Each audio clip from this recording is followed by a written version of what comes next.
Greetings all and welcome back to Globbits Gaming Channel. Don't adjust your sets, this is a new video from me. Where have I been? Well, this last year I've basically been taking part or learning the Access to Higher Education course at Lincoln College in the hope to go to university and become a paramedic, which I've been trying to do for many years, basically since 2009 and leaving the army. That has now completed, it's run its course. And I'm basically in limbo now as I start with the ambulance service on August the 22nd. So you're going to be getting some videos from me for the near future. As for what's going to happen when the course actually starts, the ambulance course that is, I don't know. We shall have to see. I'm not going to make any promises. We'll have to see. So, I'm in the E-25, the Mighty Mole. Okay, why do I call it the Mighty Mole? I've no idea. It just looks like a little mole with its pokey nose sticking out the front. It is a German premium tank, tier 7, that you can no longer acquire. I used to be able to buy it in a gift shop, and it was an absolute gem. It's got the same gun as the Stug, with better rate of fire, and just going to put that fire to use on an early scouting run here on Abbey. And I should have known it was Abbey. It's been a very long time since I've actually played World of Tanks. This is a reasonably good game. The CDCs don't exactly do very well at the start. They make the initial push to the middle, and I sit here and waiting for this 12T to go past me, even though he just rams me, but, you know, it is what it is. I have no idea what he was doing. It is what it is. And this is not what you want to see in a tier 7 tank destroyer coming over the hill on Abbey. All of the enemy heavy tanks, most of them at least, have decided to come down this road here, which isn't good for me. But it is good for the Borsig behind me, because he does seem to get quite a lot of damage in. Unfortunately, it spells the end for the CDCs. And all I'm doing now is just poking and spotting for this Borsig behind me. Unfortunately, I just can't seem to get the gun down far enough.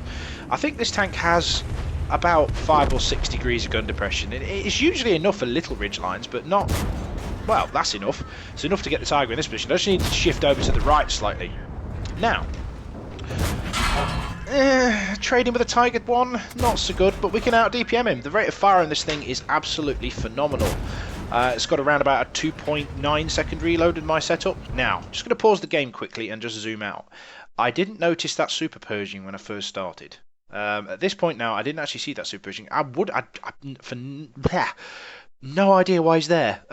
This early stage of the game, with all these tank destroyers that are likely camping up there and here, this position's not normally very good for a heavy tank. I know he's a medium tank before you guys say in the comments, he's a bloody heavy tank, he's slow.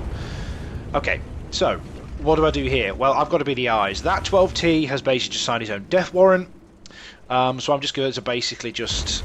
Oh my word. I've now noticed the Pershing, I'm thinking, shit. If he's got the gun depression, I'm screwed. But somebody just put 400 damage into him, I believe that was artillery. And I'm 100%, I'm not umming and ahhing what to do now. I can't do anything about the middle, apart from spot, and this is where I get, tracked by the T-69. This is not good. Repair the track quickly. That Comet's looking at me and shooting at me, so I'll go back to my original position. I didn't realise that I'm actually safe here from that guy. I'm safe here. I've got the house and the little ridgy thing, and I just need to spot the middle road. I don't really want to do anything, because if I lose my health, well, let's put it this way, if I get shot by the IS, I'm dead. With these 390 alpha damage. So, the Borsig. He's actually awake. Can I get some sneaky shots in? Oh, I tried for a cupola shot. Didn't make it. Just going to generally spot these guys and wait for the Borsig's reload. I am also concerned of these guys on the left-hand side here. You have to be aware of those gaps in the mountains over there. Alright, and the Borsig puts a fantastic shot into the Tiger. This is where I say to him in chat, thank you, Borsig. Please stay there, bro. Please stay there. Don't leave me. I'm only a little tier 7. Oh, shit balls. This is not good. The IS-6 thinks better at this stage. Unfortunately, the Borsig only tracks him, but it makes the IS-6 think twice. He backs off. I think I can get a sneaky shot in, but unfortunately he manages to get down low. So now I've reached a bit of a stalemate. I've got a T-69 on my left, a Pershing to my right, an IS-6 to my front with an IS. The Tiger's gone ham down the right-hand side. Okay, he's getting confronted by an SU-152. Artillery's still in play, and Tiger managed to take out the SU-152. This is going to mean a very big change, that, up in the top right-hand corner of the map there. That Tiger killing that tank destroyer.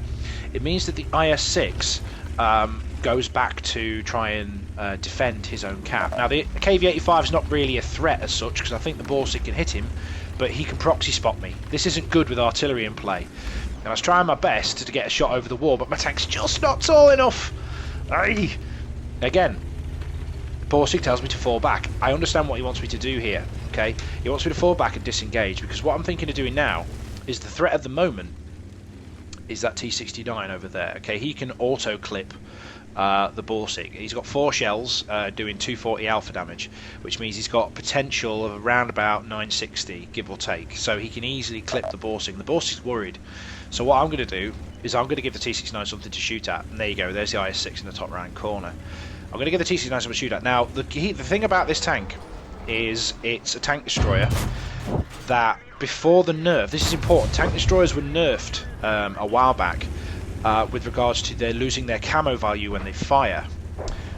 Because the E-25 isn't a normal tank, it's a premium tank, it didn't get affected by the nerf.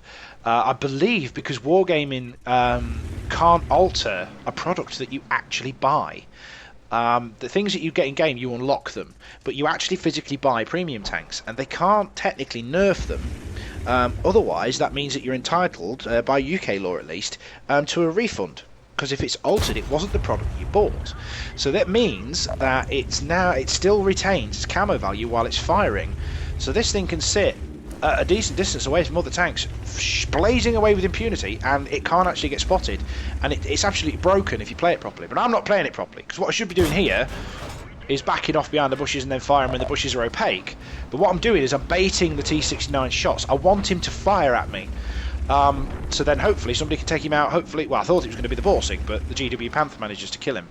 The idea was to draw his shots. Because he's an auto-loader, if he fires 2 of his rounds, he then has to wait for 30 seconds or 25 seconds to reload. So there we have it.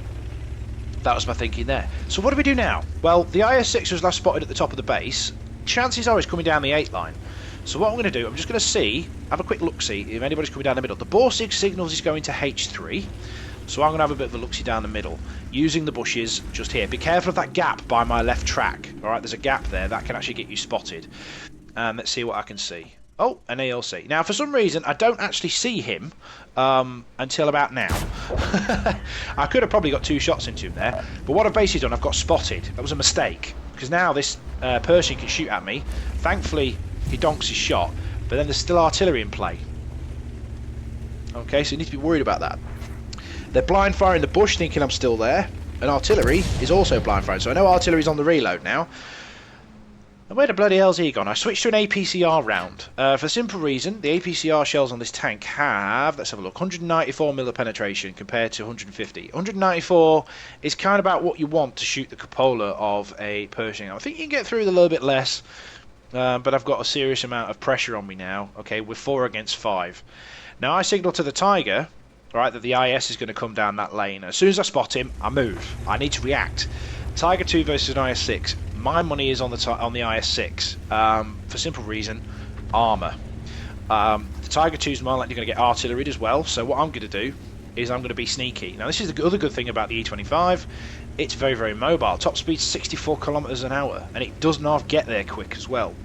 It's got a good traverse as well, and it easily manipulates its terrain and stays below the IS-6's radar. This guy doesn't see me, alright, until I drop down next to him. He doesn't see me until now. I've changed to those APCR rounds. I won't get through the upper plate. Thankfully, 4-1 accuracy helps me out there. Trying for the cheek, doesn't penetrate, but then he gives me the lower plate. I can get through that bad boy. Go for another shot. Oh, that was lucky. I was lucky to survive that, but thankfully the Tiger 2 comes around the corner. The IS-6 presents his lower plate at a higher angle, which means he's then going to get penetrated by the Tiger 2's 105, which I presume he's got. Okay, so we spot the KV-85 of the town. We see the Pershing, or the Super Pershing, rushing the open field. Now, what I think happens here is the ELC thinks I go back to cap their base, because the ELC no longer gets spotted after this point right there. So I'm now going to flank the Super Pershing. I think he's going after the Borsig. Alright, he's either coming up the left hand side of the cap circle there, or he's going to go up and get the Borsig. I've got an APCR round loaded, and sitting duck, let it aim straight through the engine block. Got to get moving straight away. Artillery's still in play. And we need to go hunting for the two bottom tier tanks. Okay, KV-85 is bottom tier, tier 6 heavy, and the ELC is bottom tier scout. Now the ELC is a good player. His stats are similar to mine. Okay, so you've got to be worried about him. Right, the ELC is a dangerous tank. The 240 alpha damage on that gun can seriously cause me some damage. He can't one-shot me though. He can't one-shot me, so I will have chance to actually deal with him. Now I think he's coming back now because I believe he went back to camp, and I see him later on up here, I think. I can't remember exactly. So he's gone up there to B8 to try and stop me from coming up the 8 line, and then I see him on the way back. I'm going artillery hunting right now, because I want to shut down the enemy artillery. And then he drives around the corner, which is okay. I say he drives around the corner, Q ELC. Now, he's on 278 health. I've got 250 alpha damage. I can two-shot him with it's 135, so I can just about, if I roll high, two-shot him. So let's auto-aim. And he misses. Done. Do I high roll? Do I bollocks? And I bounce off an ELC, so I say, fuck it, ram him. I don't lose a lot of health there, and I managed to get into cover quickly, because I did see a shot from the KV-85, and I think I just bounced the KV-85 as well. Alright, so managed to get into cover. However, artillery still is in play, so I don't want to stick around. Alright, I need to get out of dodge as quickly as possible and finish off my little arty hunt. There's only two places really where artillery go on this map. A1 or A6 and 7, or maybe A8 if they're lucky. So this area where I'm at now, alright, there we go. He's not there, so the only place he can be, alright, is in Alpha 1 somewhere, or Alpha 2. Those kind of areas. So it's basically just a mop up now. I'm not afraid of the KV-85. There's no way he can get across that lower part of the ground without me seeing him, and if he does come towards me I can soon outrun him and outplay him anyway. Now, initially, look across, don't see anything. Okay, fair enough. Where the hell's the artillery gone? Well, the Borsig's bound to spot him eventually, unless he's making a run for it down the one line, but there he is. Okay, cool. Right, let's get some couple of shots in. 1 and 2. And the Borsig for 55 damage with the 128mm. That's a lot of credits to get 55 damage, but okay, he can have the kill still, it's fine. And we just need to go hunting the KV-85. Where is he? Oh, tree falling. There we go. Right, so what I need to do now is not take the oh, you moron! What I should have done is backed off to this position, then he wouldn't have spotted me. Which limits my ability to actually shoot at him, because I don't want him to hit me, because if he's got the 100mm he could potentially kill me. I think the 100mm's got 300 alpha if I remember rightly. And that's GG for the cupola shot. Let's have a look at the post-game stats, guys. GG. And there we have it then, a victory and an ace tanker in the mighty mole E-25. Now it's not one of your epic mega uber damage replays, but it was more the superficial stuff that I did, the concurrent stuff, and working well with that Borsig managed to carry the game, which means I wanted to show it on the channel. And it also gave me an excuse to tell you all about my my life and what's going on with the channel as well. So, Mastery Badge, we also got Spotter, Bruiser, and Fire Perfect. Spotter! Okay, so how much, what did we get on the team score? Yeah, 1300 base experience, which is significantly more than anyone else on the team. Not more damage than anybody else. But it is what it is. Unfortunately, commiserations to the IS-6 who managed, because he got an epic medal. I think he gets winners, or does he get winners or something? Why has he got that much base experience? Is it just because he did that well? 1200 on a defeat. That's difficult to get. Comments below, guys. Why has he got that much base experience? Does he, because he came first, get the same as the winners?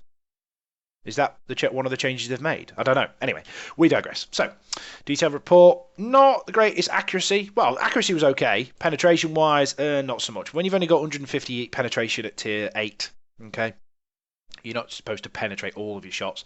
That's why we have APCR. Got 4 hits. Yeah, that was all right. Okay, and we did pretty much. It speaks for itself. Made a little bit of money. You'll notice I'm running a standard account. I'll be honest with you guys, I kind of lost my way with World of Tanks and everything, stopping making videos, stopped playing as much, so therefore I'm only sticking to a standard account for now. If I get the bug again and I start playing more games and putting more videos up on the channel, then I will get myself back to a premium account. It's getting to the stage now where my higher tier tanks, I can't actually play them because I lose money every game. You have to have an epic game in a tier 8, tier 9, tier 10 tank in order to actually make a profit. So, I'm back. This is a brand new video from me.